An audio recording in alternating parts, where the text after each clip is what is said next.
তো মিস্ত্রি দাদাদের তো কাজকর্ম তো মোটামুটি প্রায় শেষ হয়ে গেছে, তো সেই জন্য আমার আর এখন সকালের দিকে ছোটাছুটিটা একটু কমেও গেছে।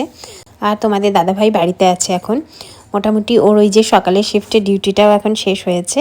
তো এই যে দেখো তোমাদের দাদাভাই চলে গেল ওই বাড়িতে, আর আমি সকাল সকাল বসিয়ে দিয়েছি রান্না।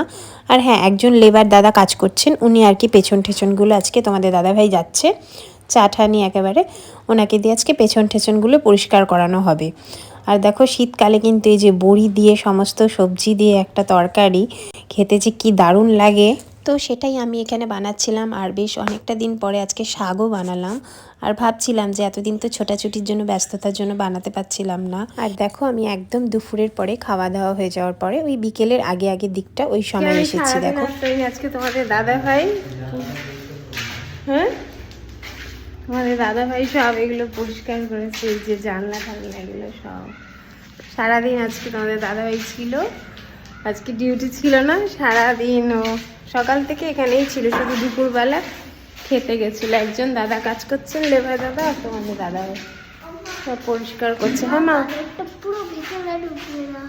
আচ্ছা দাঁড়া। আর তোমাদের দাদাভাই আমাকে দেখাচ্ছে যে তুমি তোমার বাড়ির পেছনের দিকটা কি আর চিনতে পারছো? এই যে দাদা, লেবার দাদা, উনি সারাদিন ধরে পরিষ্কার পরিচ্ছন্ন করেছেন, আর তোমাদের দাদাভাই জানালাগুলো সব পরিষ্কার করছিল।